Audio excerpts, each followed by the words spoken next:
जय श्री राम सभी भक्तों को। आपका हमारे चैनल पर स्वागत है। भगवान राम, भगवान हनुमान आप सभी पर अपनी कृपा दृष्टि बनाए। तो आज हम आप अपने चैनल पर बात करेंगे कि क्या एक ही दिन में हनुमान सिद्धि की जा सकती है। जी हाँ, एक ही दिन में हनुमान सिद्धि की जा सकती है, लेकिन सिद्धि की मैं थोड़ी आपको परिभाषा समझा दूँ। इसको कई लोगों ने अपने अपने मत के अनुसार परिभाषित किया है। ठीक है। तो सिद्धि कई प्रकार की होती है। स्वयं की सिद्धि होती है, कार्य की सिद्धि होती है, और भोजन की भी पकना एक सिद्धि ही कहते हैं। सिद्धि के कई प्रकार हैं, सबने अपनी अपनी भाषा से परिभाषित किया है। तो आज हम बात करेंगे सिर्फ कार्य की सिद्धि।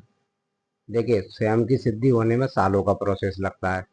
जो लोग कहते हैं ना, एक ही दिन में कभी सिद्धि नहीं मिलती, ये है बात बिल्कुल उनके लिए, ये बिल्कुल सत्य बात है। एक दिन में कभी सिद्धि व्यक्ति की नहीं होती है, लेकिन कार्य की विशेष समय पर अगर पूजा करी जाए तो वह सिद्धि हो सकती है। इसके लिए मैं आपको एक उदाहरण देना चाहूँगा कि जैसे कि एक बार एक बहुत बड़े फैक्ट्री के मालिक की मशीन खराब हो गई थी, और विदेशी मशीन थी। अब उस मशीन को अगर सही करने के लिए वह कारीगरों को भी बुलाता, उनके इंजीनियरों को बुलाता, तो उनको भी हफ्तों का समय लगता आने में विदेश से। अब उन्होंने क्या किया कि यहीं के आसपास के किसी कारीगर को वह पकड़ के लाए। अब वह मिस्त्री आया, उस मिस्त्री ने एक हथौड़ा मारा, और जो फैक्ट्री का मालिक था वह देख रहा। उन्होंने कहा एक हथौड़े में इसने मशीन सही कर दी। तो उसने पूछा कि कितने पैसे हुए। उन्होंने कहा 1 लाख रुपए। अरे, आप एक दिन में कितना पैसा कमाते हो? और नहीं, मैं पैसा तो कमाता हूँ एक दिन में 1000 रुपये। तो आपकी 1000 रुपये मजदूरी हुई आने की यहाँ? बोले 1000 रुपये तो मेरी ये मजदूरी है, लेकिन मैंने जो हथौड़ा किस जगह पर मारना है, 99,000 रुपये में आपसे वह ले रहा हूँ। तो आप इसका अर्थ समझ ली, समझ रहे हो? हथौड़ा मारने के तो 1000 ही है, पर किस जगह पर मारना है उसके 99,000 है। ऐसे ही सिद्धियां हैं। जब हम विशेष समय पर इनकी आराधना करते हैं, विशेष समय पर सिद्धियां करते हैं, तो वो साधक जो होता है ना, वह जानता है इन चीज़ों का प्रभाव, इन स्थितियों का महत्व।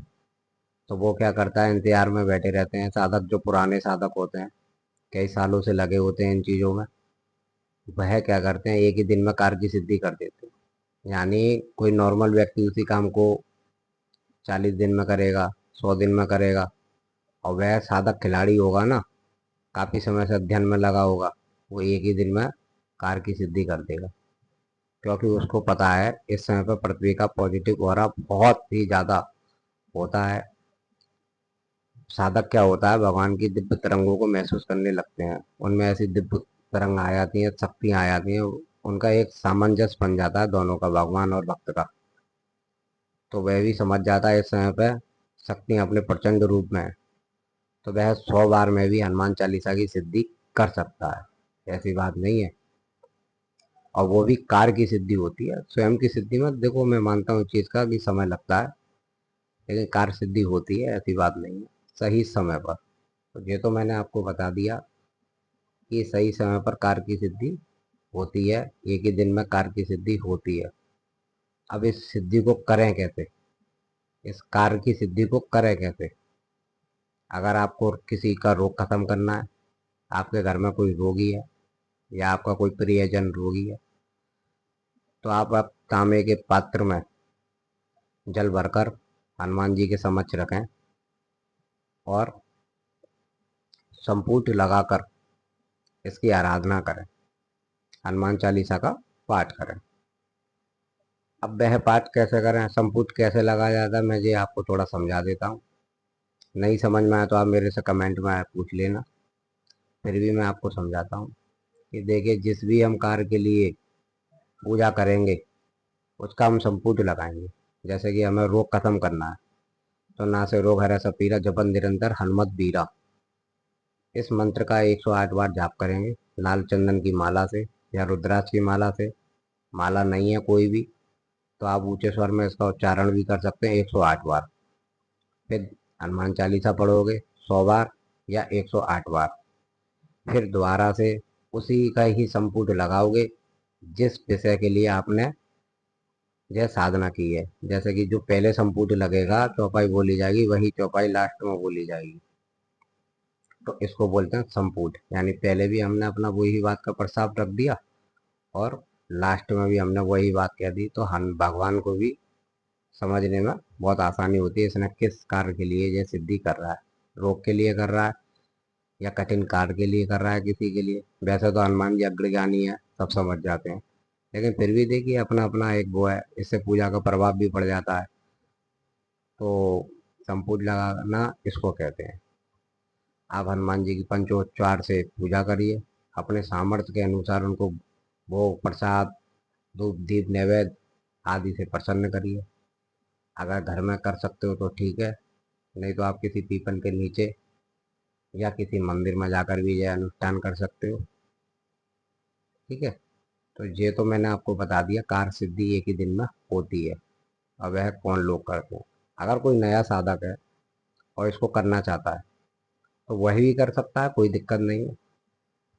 वो इसी तरीके से इसको करे और आगे इसी शक्ति को एक्टिव रखने के लिए देखिए जो पुराने लोग होते हैं ना, तो वो तो फिर दोबारा से अपने एक दिन सिद्धि करेंगे और फिर अपना जो निरंतर का उनका भजन है उसी में कंटिन्यू रहेंगे। तो उनकी तो एक दिनचर्या बनी हुई है, वो तो इस शक्ति को एक्टिव रखे रखते हैं। उन्होंने करी इसलिए ये वो इंतजार करते हैं सालों से कि गुप्त नवरात्रि आएंगे तो इस पर साधना करूंगा, एकादशी आएगी या ग्रहण आएगा या मावस आएगी या ये मानिए दीपावली की वो आएगी, तो उन पर जो सिद्धियां होती हैं वो इंतजार करते हैं। नया साधक इस चीज़ को नहीं समझ पाता है, तो इसके लिए क्या करें, नया साधक सिद्धि करके अपने कार्य की और एक बार रोज हनुमान चालीसा पढ़े, वो शक्ति एक्टिव रहेगी और उसको निरंतर करता रहे, ब्रह्मचर्य भंग ना करे। अगर किसी कारण उससे त्रुटि हो जाती है तो हार ना माने, क्योंकि हार मानना साधक का काम नहीं होता है। इस मार्ग में भी हमको कई बार देखिए प्रभु की माया बड़ी प्रचंड होती है। जब हम किसी अपने प्रोसेस में ऐसे भक्ति मार्ग में अपने को डालते हैं तो हमसे काम क्रोध मोह मद ये अप्रत्यक्ष रूप से हमारी इनसे लड़ाई होती है।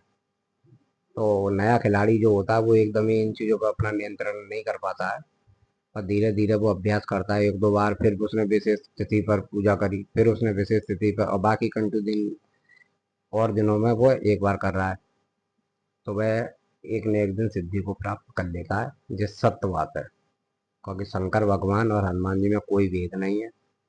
बहुत जल्दी जिस प्रकार भोले बाबा अपने भक्त से प्रसन्न हो जाते हैं, उनके बारे में कही भी जाती है कि आशुतोष तुम अब दरदानी आरा तारा दीन जन जानी। इसी प्रकार से हम हनुमान जी हैं, वह मान लीजिए। ठीक है ना, तो अपने साधक को जो दे देते हैं, तो हार ना माने। नया साधक भी है तो गिरेगा उठेगा पटकेगा पटक लगाएगा, फिर वो काम क्रोध पहले उसमें पटक लगाएंगे दो चार। वो भी पुराने खिलाड़ी हैं, जब वो उन खिलाड़ियों को समझने लगता है तो फिर वो उनको पटक देने लगता है, उन पर नियंत्रण पाने लगता है, उनको मानने लगता है। तो खेलते खेलते सब खिलाड़ी बन जाते हैं। तो आप गिरोगे उठोगे संभलोगे, लेकिन हार नहीं माननी है किसी भी कीमत पर। तो ऐसे सिद्धि की जाती है और ये प्रोसेस है इसका। तो अब मैं अपनी वाणी को विराम देता हूँ। जय श्री राम, जय हनुमान जी महाराज। यदि आप चाहते हैं कि मैं हनुमान जी की किसी विशेष साधना पर या आपको कोई परेशानी हो रही है हनुमान साधना में, तो आप मेरे से व्हाट्सएप के द्वारा कमेंट के द्वारा अपना प्रश्न पूछ सकते हैं। मैं अपने पूरी कोशिश करूँगा आपको समझाने की कोशिश, आपके जवाबों का उत्तर देने की कोशिश करूँगा। जय श्री राम, जय हनुमान जी महाराज।